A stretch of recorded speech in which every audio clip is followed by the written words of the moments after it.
My name's Beckett. My name's Jasper. If you like this video, hit like, comment, subscribe. Join the Peanut Gallery.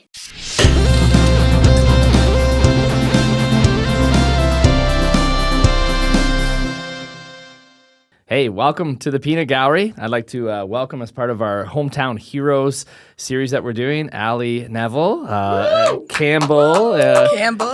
Ali Neville. We'll put that out there. Are you okay with Ali Neville? Or, Yeah, Ali Neville's good. My husband prefers it too. Yeah, I believe that. Yeah, that's really good. Welcome to the podcast. Thank you guys can already determine, we've already had some good conversation up front.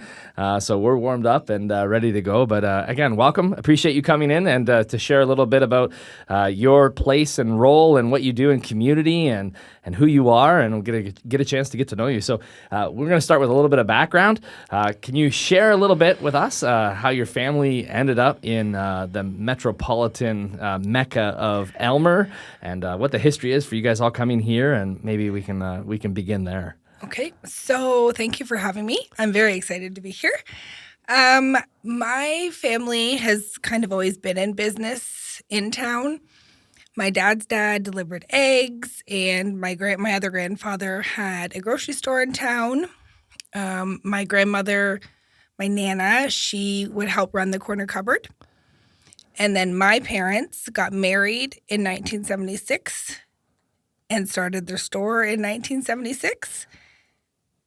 And then we've just always been here. We've always been in business. So like 46 years that store's been there. I'm 47 now, and that's 1976 is wow.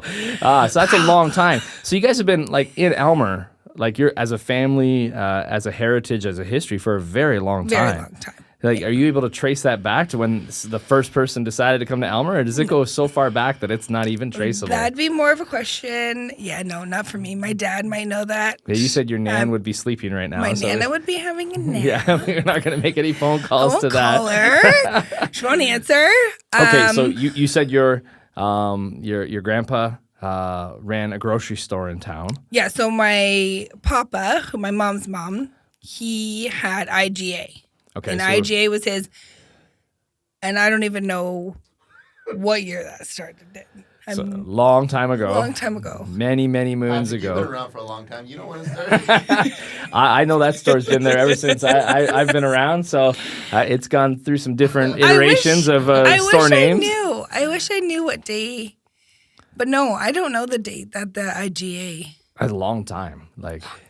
Yeah, it's one of the original grocery stores in town. Yes. Yeah. Yes. So, I can't interested. track that now back. Now I want to know. See, it's gonna produce further conversations down the road here. Gonna go annoy my grandparents involved tonight. in grocery stores, and if you're involved in grocery stores, then as you were saying, they saw need in their community. Yes. And having access to food and seeing a need. Led to, you were sharing before about... So my Nana did the corner cupboard with her best friend, Blair Barron's, who is Kirk Barron's mom. Okay. Who now is involved with the corner cupboard. Yeah. So they started the corner cupboard. I remember volunteering there when I was very little. I don't know. I think it's pretty cool. I think kids should also get involved with volunteering there. Woo! I think it's an awesome idea. Now, from what I understand, that's way back in like 70s or 60s, like that. From what I remember speaking to Kirk a little bit about this and when it was started, but it's a long time ago. Long time ago. Yeah. Yeah. When they first. Well, yeah. If I'm an 85 baby. Yeah. Sorry. Yeah. It's been there a while. It's a great decade. Embrace the 80s. You know, I had to. At least you were young enough that it didn't impact you the way it did in my life. But that's fantastic. So involved in the corner cupboard, and you spent time there. I spent time there. My mom would obviously help out there, but my Nana and Blair were a huge aspect. So of the has corner it cupboard. always been? It hasn't always been located where it is right now. No, it's had a few locations. Where do you remember it being? Oh, I'm putting you on the spot here, man. You're gonna make me. Oh, come on, you remember? I have a terrible terrible memory. So For real. like, don't So do for this all to we me. know, half of this Yeah. It's just for fun. They said it was for fun. Like, What are those two people on? Is there anything had to be legit when I came here? All right, so family's always been involved in business, whether or not it's grocery stores or Campbell's downtown. By the looks of it, from what I've seen, I would say that Campbell's, where it's located right now, it seems like it's been there for quite a while. So what Campbell's Office Pro now is what my parents opened in 1976. Okay. And they had everything then. It was Campbell's Book Supply. So it was office supplies, but it was books and novels. And they had the whole gum stand, and they sold pantyhose, and it was everything. There was a lot involved there. So it wasn't as specialized as it is now. No, Right. no. And then, of course, that business evolved through the years. And we joined a dealership from, it's all across Canada. So Right. Office Pro. Yeah. And yeah, we just kept growing. But my parents did that side by side every day from 1976 till 2011 when my mom passed away. How often were you sorry At for your work? loss of your mom? Oh, thank you. How long was I at work? How often were you there if your parents were side by side doing So this? one of my employees who I rehired about 4 years ago, she used to work for my parents, and she remembers me as a baby Really? in a box sleeping on a shelf. Oh, no. So I've been there for a while. Oh, my word. Yeah. That's a long, okay. Yeah. So they've been there. In a box. In a box. It was 19. Next time I'm in there, when you guys have like those dolls, I'm gonna be looking. Is there a child there by any chance? Is there a baby in the store? Oh, just move. So yeah, we've been there. And then in 2000, see, bad memory. That's okay. No, I don't even know. Radio Shack was closing. Okay, I remember Radio Shack. Yep. Radio Shack, right? Man, I was one. Yes. It's funny you say that because I'm like, what was there? Because I can't picture what was there. But now that you say that, Yes. I remember Radio Shack being It there. was Radio Shack, and the owner came over to us and said, I know you guys always want to be bigger. I'm going to sell my building. Are you interested? So I was 23, and my mom's like, you should do it. It'd be a really great investment. My parents always had wonderful tenants, so it was easier for them to say. So I was 23. I bought 15 Talbot Street East, and we opened Campbell's 2. So, okay, you're sleeping in boxes on the shelves. And then I'm buying the Yeah, building. then you're buying the business. Like as you were going through, public school and into high school, did you see yourself like Absolutely not. Yeah, I was gonna say, I'd be kind of like, I no, don't want anything to do with this experience. That No. my parents are trapped there forever. Right? And it's so much work. Yeah. I actually went to school for massage therapy. And I didn't even do my final exam. In hindsight, I think everything works out for a reason. Uh-huh. And if I had been doing that and mom passed away, dad would have, Yeah. like, what would he have? He couldn't have done it alone. Right. So I was there. And ever since then, I've been running the gift side, and dad does his thing on the office side. It's all Are his. you ever looking to expand? Because that'd be a pretty niche market, like Campbell's 2 and massage. I don't think so. I think that's a hard pass on that. I know it sounds a little sketchy up front, but it's perfectly legit. Campbell's 3 is that? Campbell, no. It's just like, what? Yeah, no. So, no, I never thought but I love it. Right. And I really can't imagine doing anything else. I don't think this was on the schedule, but what has the last 2 years been like for you? No, it was. Probably He said the what, not whom. No. Probably the most stressful. More stressful than I could have ever imagined. And I don't know if it's just because of our location in Ontario, Right. or if it Were is things heightened here? slightly escalated.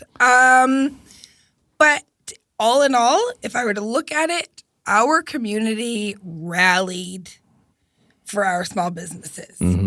Like, rallied. Yeah. Were things hard? Yeah. Was it stressful? Absolutely.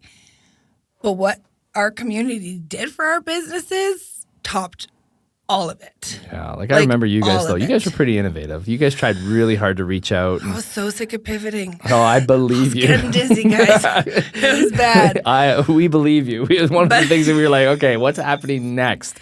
And then it's always like last minute, and you got to quickly, and then it's a huge impact, and it's Everything was huge. Everything was like, oh my goodness, how do we? But we did.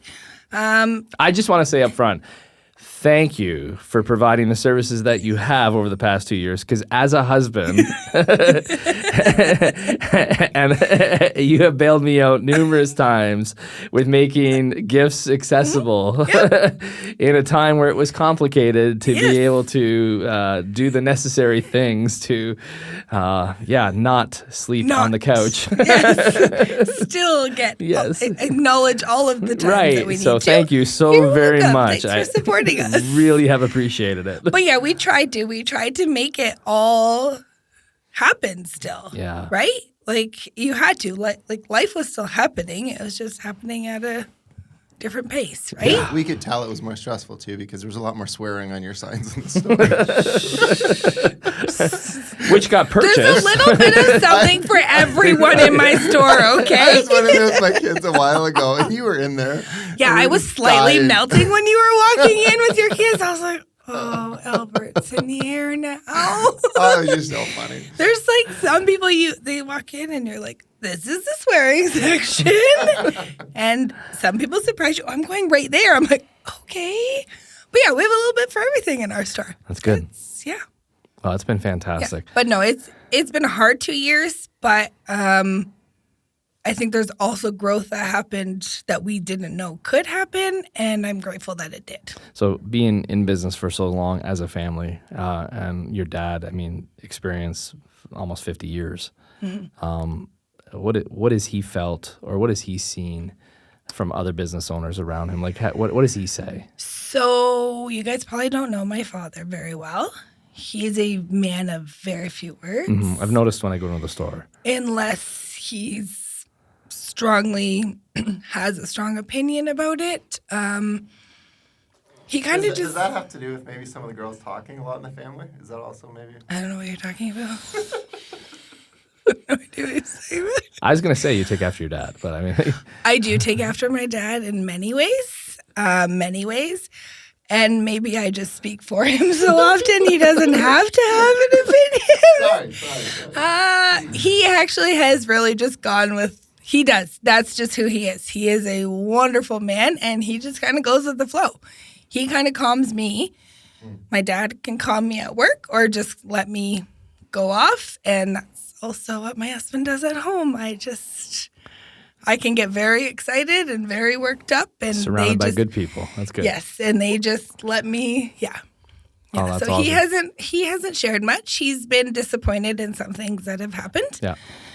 I think we can all share in the decision-making processes and the things that we've seen and different community reactions. There's been things that have been what you would say understandable, and there's things that you just kind of go, why? And I definitely would take that line as well. Yes. And I think everybody would have different ones, Yes. depending on where they're coming It's from. more different than mine.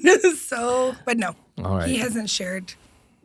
So speaking about our series topic, Hometown Heroes, so you've already shared about your family being involved in the start of what is the corner cover, the food bank, and being able to help community members that way.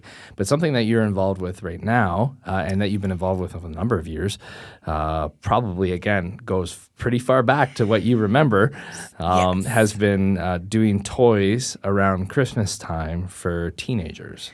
Yeah. So maybe you could share how that started. Yeah, Like, what was the absolutely. brainchild of that moment where it was like, hey, we need to do this? So I don't know if it was my Nana who was like looking at the Optimus do the toys, and they knocked that out of the park for the little kids. And I don't know if it was my Nana or my mom who were like, whoa, like these kids, after they're at that point 13, they got nothing. Like Christmas was, right? Yeah. So so you guys had Justin Benner last week. Yeah. Who is Kinsman. My dad is a life member of Kinsman, which is like the last thing you can be. We had a huge party. It was a huge surprise. So it was kin wives. It was my mom and Michelle Drick and Sheila Studer, who they used to own Studer's Variety. Okay. It was 3 kin wives who started it. And we think it was 1994. And it was like not what it is today, obviously, because they were like, okay, what can we do? At the time, so my sisters would have been older, like a little bit, 12. How old would they have been? Yeah. And Sheila Studer had 2 boys. Well, they would like rummage through like new clothing. Right. And so it went from Michelle's basement one year to Sheila's basement to Michelle's basement and so on until it was like, okay, this is too big. And then, so that's how it started. They just saw the need that they were missing out. Like these whole ages were, so that, now it's big. Yeah, so they saw the need and they said, we're going to do something about it. Yeah, so and that's how it started. That's how it started. I mean, I can still remember being in their basements and they would run upstairs and like purge their own so that people could closets so that someone else could have a newer hoodie. Now we only do brand new. Right. But still then everything would have been in phenomenal condition. Yeah. But yeah, they would just purge their own family's belongings so that other families could have something. And Kinsman always donated, and they still do to this day. Right. Every year. Sometimes I forget to ask people for donations, and the Kinsmen just always show up. Allison, here you go. Thanks, guys. Thanks for having my back. Because I am not an organized individual. So in saying that, if you're interested in donations now, if you're interested in helping Ali with doing toys for teenagers and clothes for teenagers and helping to meet the needs of teenagers around Christmas time, she would be more than willing to accept donations. More than willing. Just make sure to remind her, come around November 1st of this coming year. Not before that. Yeah, it'd be a perfect time for you to be able to approach her and say, hey, I remember the podcast November 1st, and I'm coming by because I know you're going to need that in your calendar because it's not in mine, okay? But like for real, no. Like the Kinsmen. So then Justin talked about their fines, like how they fine you. So they would really start to fine people that night. So on top of what the Kinsmen's Club was going to donate to the Christmas Care for Teens, right, the individuals would open their wallets as individuals for support. I mean, you could be fined for buying a new car. You're fined for a vacation. You're fined for having a baby. So they find ways to to be able to fundraise. Yeah, they just find you, and like they used to try and hide these things that happened because they're like, I don't want anyone to know we went away. Then I have to pay like $20, right? Like, can we do this Sunday morning, Patrick? This is a fantastic. Just throwing idea. this out as a Sunday morning. Fantastic fundraising idea. It's it was always fun. Kinsman was a huge part of my life growing up, but again, that's community, right? Like that's. So what I'm hearing again is that your grandparents saw a need, and they along with other people who saw a need started the corner cupboard, the food bank in town, and then they saw another need, and they decided, well, somebody's got to do something about that, so why not us do something about it? So they just started and tried to figure it out. Here's a need, we're going to do something about it. And this past year, how many teenagers were you able to help this year? Do you remember? Again, memory stuff here. I'm gonna just pull a random number. No, it was. Oh gosh. I think this year was 39. I thought it was a little bit higher because you guys. Are you gonna?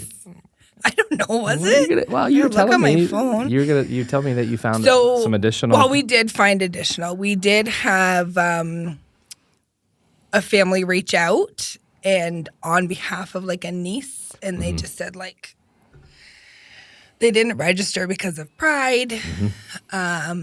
And everyone has a different situation. Some don't know it even exists, even though it's been around for so long. Yeah. Some it's pride. And unfortunately, some parents, it doesn't affect them. Right. So they don't sign up for their kids. Right. Which is this situation. So it's pretty unfortunate because then how many are we missing? Right. So when you say that, though, like for those that are listening in the Aylmer community, if you are aware of a teenager that you would have concern about getting missed, you can go by Campbell's 2 store and you can have a conversation with Ali. Even if it's not at Christmas. Yeah, and you'll be able to make sure that young person is taken care of come Christmas time. Absolutely. Yeah. Always. We shop all year. I have people who will be like, hey, toothpaste is on sale for $1 for the big tube. And I'm like, swing, gone. Because we buy a lot of toothpaste. So it's great, right? Yep. So we're always buying. It's stored in our garage. Because my husband is great. You won't watch this, but just in case. Thank you. Thank you. So it's all I understand the sacrifice. So. garage space. Yeah. Garage space.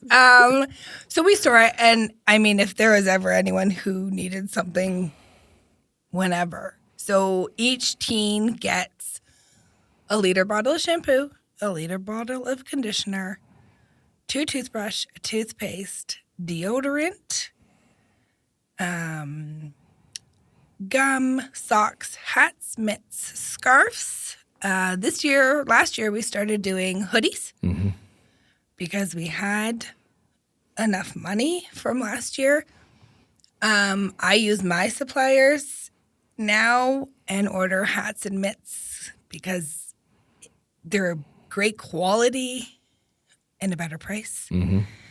So we've just kind of found ways to make it even better for them and not just get toiletries. I mean, don't get me wrong. We've been thanked a lot, and they're grateful for the toiletries. Right. Because it's something They need. Right. They need it. We've had others who would like it, but they're not in our age bracket. So that makes it hard. What we used to do is we used to get all the information, the whole family.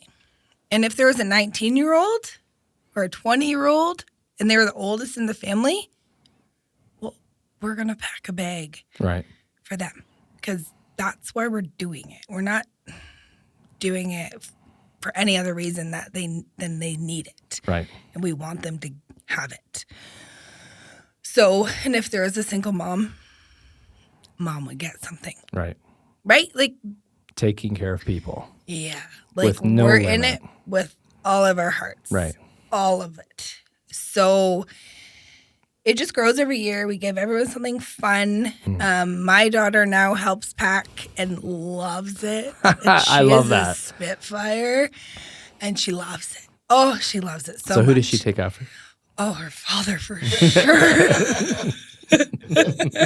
Obviously. Yeah, I was going to say, but I felt it was better to ask. Yeah, it's always better to ask. So it's been such a huge, and then like when my mom passed away, I remember somebody saying like, well, what's going to happen now? Like, well, we're going to keep doing it because I can't imagine not doing it. Right. So Michelle Durick still helps, who is the kin wife. She was my mom's best friend, and she's still very much in our lives. And my sisters, I love it. they help. And then my sister has a friend who has joined us every year. And then we have some who join for the year. It depends where everyone's at in their lives, right? I call them floaters. Right? If it works, it works. If it doesn't, it's a pretty tight schedule. Oh, yeah.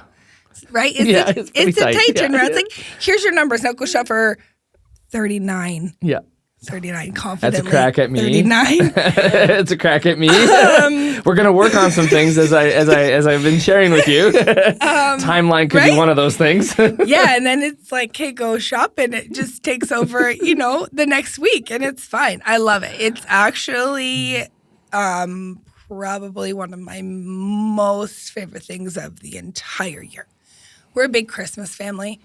It was my mom did Christmas big, and isn't of it course, something to there's something about giving things away and caring for people that just lights you up. Yep. Right? Yep. Absolutely. It's hard to explain in a world where it seems like everything is about us. Yeah.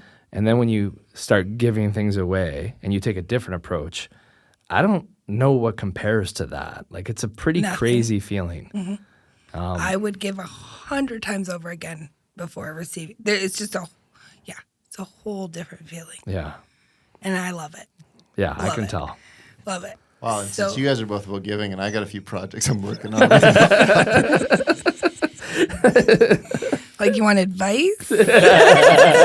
We've talked about how Really good at advice. counseling happens in the store when people just walk in. So that's really cool. So let me ask you one more question. Where do you envision like going with Christmas care for teenagers and for people? Like, where do you envision like what you've been doing? What would you like to see happen? What would you like? I would like to never miss one of the kids. As you know, we recently, I don't know if I'm allowed, we recently joined with East Elgin, and we were given names of individuals who we knew were not signed up. Right.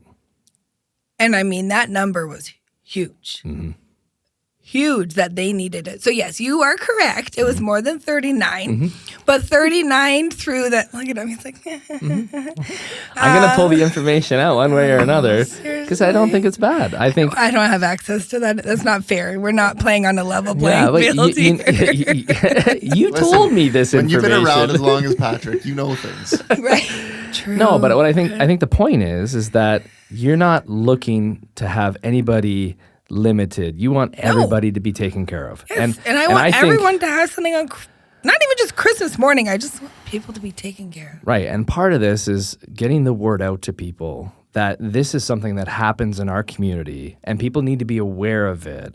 And the access is there. And if you know of people, don't allow them to be unknown to those that can help them. No. And whoever it is, come and have that conversation with Ali. Come and talk. Yeah. And if that person has a need, I have seen, just in the short conversations we had, your heart's to help. And I think we shouldn't limit that. So I'm all in favor of finding people that need the help and doing whatever we can to get them on the list and taking care of them. And whatever that means, whatever list that is, if they're getting helped, I'm happy with that. And that's what I think our community, and that's why we wanted to have you on, because in our community, there's lots of people that do that work and people don't know that it's happening. Mm-hmm. And we think it's important for people to realize that not only is it happening, but they can also step into roles that they can see where there's a need and they can say, hey, they're doing that. I see a need over here. I'm gonna start doing that. And all it takes is for them to maybe hear somebody with your story and be able to listen and say, wow, that's all they did was just see something and start something. Yeah. And just have a heart to be kind and to love people and to see that people have what they need in their life to have the best possible life that they can. And I think that's awesome. I think that's what, our series Hometown Heroes is all about. Like, this kind of stuff is happening and it's incredible and we want it to continue. We want it to grow and we want people to be aware that, we have an amazing community and, that those types of things should be celebrated. Absolutely. Because in a world in a news cycle where everything is so dark, there's some pretty freaking amazing things happening. There's awesome things happening. And people should know. There's great people in Aylmer who go above and beyond, and nobody knows. Yeah, that's okay. This is a great place to live. It really is. Wonderful place to live. So I just want to say thank you for the work that you do. Your family, I think it's awesome. Generations, we enjoy it. I can tell. It's like a highlight. I just have to talk to you about it. And there's so many emotions and there's so much excitement. A lot of emotions. There's so much enthusiasm. And we just want to say thank you. Yeah. Thank you for the work that you do. We're happy to do it. Thank you for being willing to come on and to share the story. There's a lot of history there. I'm hoping that I learn a little bit more. Some that I don't know. But again, thank you so much for sharing the story. And thank you for everybody for joining in. And I look forward to seeing you guys on our next episode of Hometown Heroes.